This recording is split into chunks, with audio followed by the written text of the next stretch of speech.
Thanks. All right, joining me now for more is the townhall.com editor and Fox News contributor, Katie Pavlich, and Pam Bondi of the America First Policy Institute and former Attorney General of Florida. Ladies, welcome to Kudlow. I appreciate you joining me.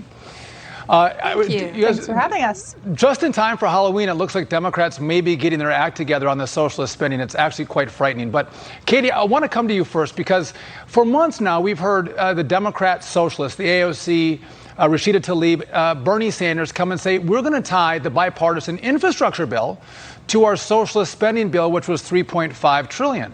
It sounds like right now that the socialist wing of the party is saying they're going to cave and maybe vote for infrastructure before they even have a bill written on the socialist spending package. Am I right on that, or what are you hearing?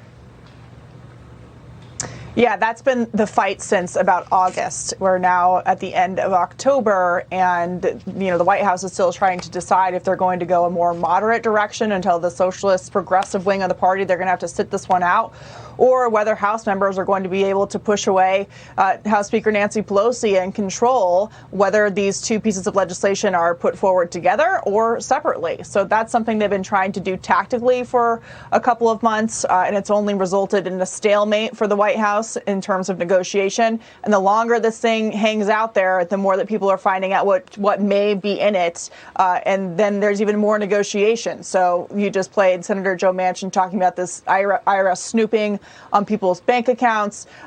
These are things that people are starting to realize, and they're calling their congressmen and calling their senators to say, hey, I'm not signing up for $1 trillion piece of legislation that's going to then result in you spying on my private business. Yeah, I learned in my time in Congress, if you have a package that people don't like, time is not on your side. The more time you have, the more people find out what is in it, and then they don't like it, right? So, but the socialists were holding out this bipartisan infrastructure package, which I want to be clear, this is $1.2 trillion. Only half of it is for roads and bridges. And because they didn't reform the way we permit projects, you won't see roads and bridges for 10 years from now. But they were holding out, again, to get this massive bill in exchange for, voting for infrastructure. So, Pam, are Democrats, socialists losing their leverage? Are they giving it up if they vote for infrastructure and just wait time for possibly the socialist bill coming to the floor? Sure. And, there's so much horse trading going on here, Sean. They're doing anything they possibly can do to get this passed. And the big government socialist bill is hopefully going to fail. Sinema, as Katie said, is holding tight to capital, not increasing the corporate tax. But then you've got the wealth tax of unapportioned direct non-income tax, and that could be completely unconstitutional. And that's a big problem for them. And something else you both said is this isn't written yet, and we don't know. The devil's in the details. What if you're holding property and it increases 10% and you're holding it? You're not planning on selling it.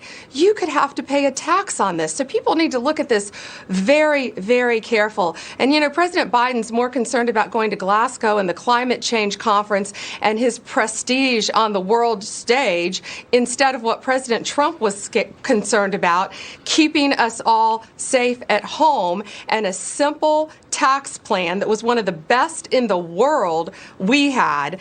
And what do people care about now? They care about gas prices. They care about groceries on the shelves. And this new plan is so out of touch with everything the voters truly care about. I think that's a good point. So with a package that isn't written yet, right, no one can actually analyze it. And in the House, there's only a three-vote margin for Democrats to pass this bill. So if there's pressure on moderate Democrats, this provision could actually die. I want to go to the wealth tax now, though we talked about it yesterday on Larry's show. But this is, again, to your point, Pam, taxing unrealized capital gains. And a lot of people say, well, why should I care about that? This is only for billionaires, Katie. But isn't it true that what starts off for billionaires today soon ends up taxes on me tomorrow?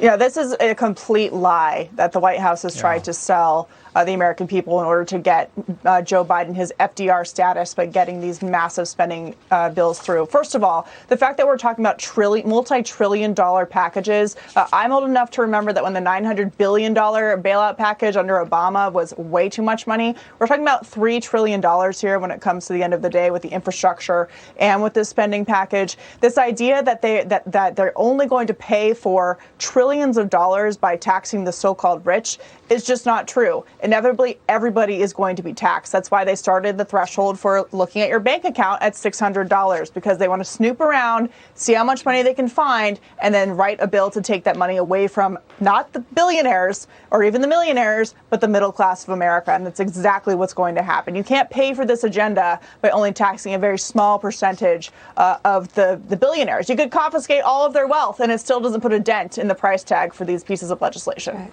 So that's right. Uncle Sam is coming for you. He's coming for your bank account. He's coming for your money. Yeah. But here's a provision that hasn't had a whole lot of attention. So in the House, Democrats on the Judiciary Committee and on the Budget Committee have, in essence, said we want to give amnesty for 8 to 10 million illegal migrants. They're going to spend $100 billion in aid for these new migrants to our country. That's number one. But number two, there's no money in the bill for border security. Right? So no one is hearing about this.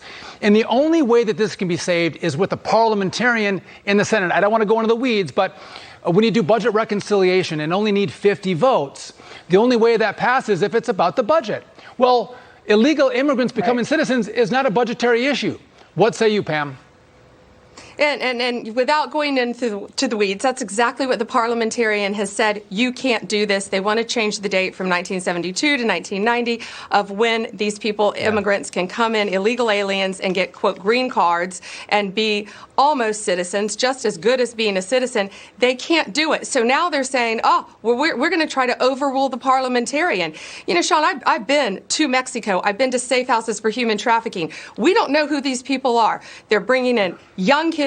They're trafficking drugs into our country. And why aren't we focused on our home front? And again, gas prices, what Americans care about, the raging inflation right now, instead of amnesty for illegal aliens. You know, Pam, Democrats have tried twice now to get the parliamentarian to say yes to this amnesty plan. And twice now she said no. But Democrats in the Senate are trying to rework the language to make amnesty a budget issue. And to you, Katie, what do you think the American blowback will be if Democrats, in a partisan fashion, grant amnesty to illegal immigrants and spend $100 billion of American taxpayer money, which, by the way, we're already $28 trillion in debt? What's the political consequence of that if Democrats are successful with this amnesty plan?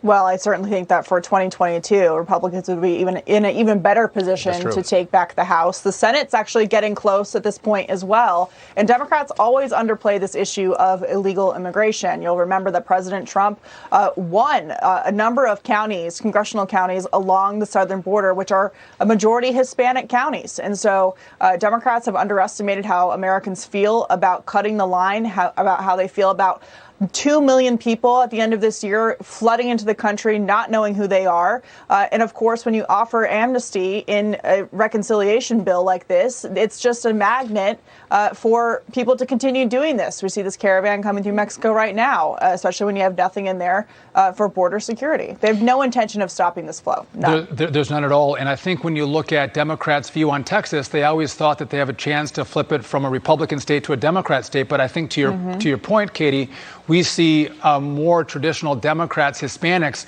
who look at these policies on the border and they're voting more Republican, which means Democrats are not going to win the great state of Texas anytime soon. Ladies, thank you for joining me today on Kudlow and for your insights.